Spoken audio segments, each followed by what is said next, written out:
रामकृष्ण हरी. आपण अंगलगाव या गावावर आहेत बघा. आणि आषाढी वारी या निमित्ताने दत्तबाबा किनखेडा सिद्धेश्वर संस्थान इथून दिंडी आलेली आहे. उभारीला ध्वज तिही लोकावरी, ऐशी चराचरी कीर्ती ज्यांची. अशा असणारे ध्वज म्हणजेच झेंड्यावाले आपल्या भाषेत सांगायचं म्हणजे समोर आलेले आहेत. दादा कोण्या गावाला आता मुक्काम आहे आपला? कोण्या गावाला मुक्काम आहे? कोण्या? कोरोडीला मुक्काम आहे नाही का? मागचा कुठं होता मुक्काम? रात्री येलदरील होता का? आणि दुपार कुठं आहे? बरं बरं, धन्यवाद धन्यवाद. चला आता बघा, थांबायचंय चहा पाणी हे का ओवाळायचं दिंडीला? बरं बरं चला.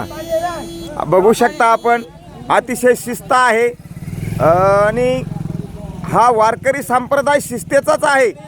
आमचे दत्तबुवा ज्यांनी अहोरात्र पूर्ण आयुष्य आणि सेवेमध्ये घातलं असं असणारं हे सिद्धेश्वर संस्थान आहे. किनखेडा तालुका कोणता आहे दादा? तालुका रिसोड, जिल्हा वाशिम जिल्ह्यातून आहे. आणि मोठ्या शिस्तमध्ये आहे. सर्वाच्या समोर झेंडे असतात, पताकी, चोपदार सुद्धा आहेत. आणि मध्ये भजनी मंडळे, टाळकरे, विनेकराची या ठिकाणी अंगलगाव या गावकऱ्याकडून पूजा केल्या जाते. यालाच आपण म्हणतो आसन गौरव, वसन गौरव आणि भूषण गौरव. संत दारावर येण्यासाठी काहीतरी पुण्याही लागते. तिळतिळ पुण्य साचा पडे, आयशे बहुत जन्मी जोड जोडे, तरीच गा तुडे नाम तुझे. आणि समागम घडे संताचा समागम घडण्यासाठी काहीतरी मागच्या जन्मातली पुण्याही लागते. अनेक महिला अंगलगाव या गावातील या ठिकाणी बाबाची पालखी आलेली आहे बघा. श्री दत्त महाराज की जय. बघा, ज्या व्यक्तीनं आपलं आयुष्य पूर्ण परमार्थाला समर्पण केलं आणि पायीवारी केली, आज बाबा पालखीमध्ये स्थानबद्ध आहेत. मोठ्या जल्लोषामध्ये आणि मोठ्या उत्साहामध्ये हा पालखी रथ गावकऱ्यांनी बनवलेला आहे. आपण बघू शकता. पहिली पालखी खांद्यावर घ्यावी लागायची, पण आज बाबा पालखीमध्ये येतं. यालाच म्हणावा इह लोके भवेत कीर्ती, परलोके सुखाहा. आपण असं वागावं जसे दत्तबाबा वागले. काही नव्हतं बाबासोबत. बाबाच्या अंगावर फक्त एक काळा कोट होता. मी खूप लहान होतो त्यावेळेस पाहायचो.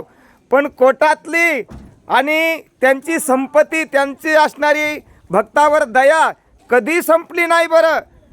आणि इवलोशे रोपं लाविले द्वारी, त्याचा वेलू गेला गगनावरी. आपण म्हणतो मोगरा फुलला, मोगरा फुलला, पण मोगऱ्याची लावगण ज्याने केली, मोगऱ्याचा वेल ज्यांनी वाढवला, ज्यांनी पाणी घातलं, त्याची आठवण राहायला पाहिजे.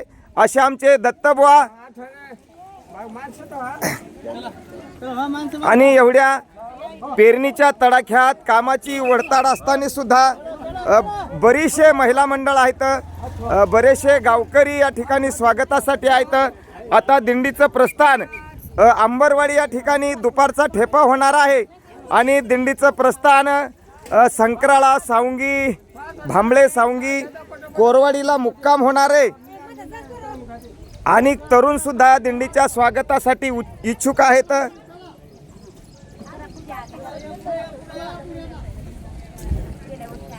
चांगल्या प्रकारचा रथ बनलेला आहे.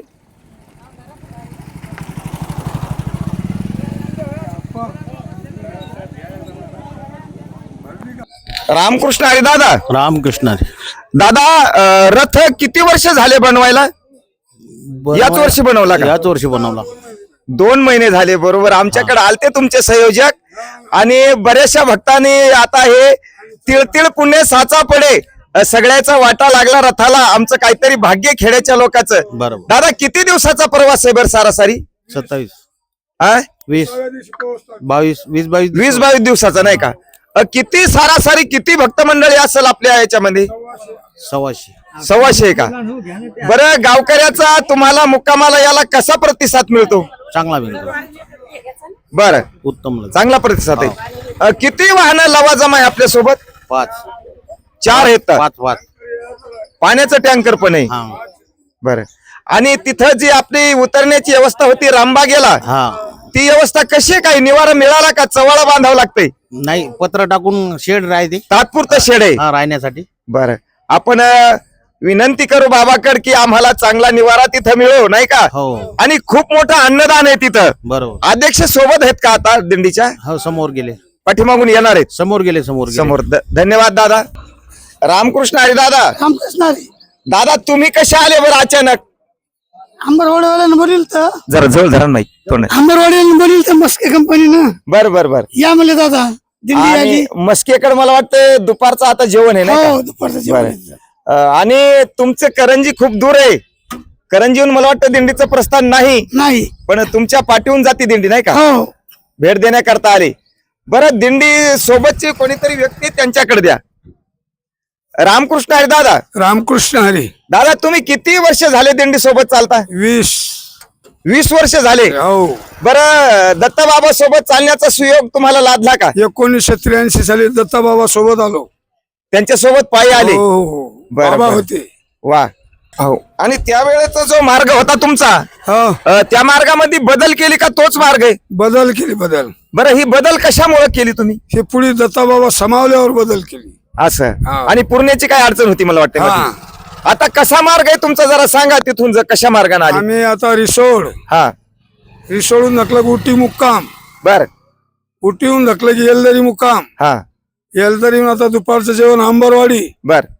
चहा पाणी आपला बाबणी, सकरावा चहा पाणी, आणि संध्याकाळचा मुक्काम कोरवाडी. हा, आणि कोरवाडीहून धकलं सकाळी की भांबळे सावंगी, दुपार आहे. दुपार, आणि मग संध्याकाळी तुला फाटल पुन्हा थोडस काही नाश्ता. वा, धन्यवाद दादा, तुमचं काहीतरी भाग्य. बरं, पेरणी पाण्याचे दिवस आहेत आणि एवढा पेरणी पाण्याचा, आता तुम्ही तर सर्व शेतकरीच आहात ना? हो. तुम्ही कशी वेळ काढता? तुम्हाला वेळ कशी मिळते? मागचं कसं भागतं? आमचं मागचं भागवणारे आहेत. बरं, आम्ही इकडे आलो. कसं भागतं मागचं? कसं म्हणले? भागवणारे मुलगा, घरचे मंडळी आहे आमच्या. मात्र काहीच राहत, आम्ही बाबा सोबतच राहणार. वा, धन्यवाद. या व्यक्तीसाठी एकदा टाळ्या वाजून आपण थांबूया. माऊली ज्ञानेश्वर महाराज की जय.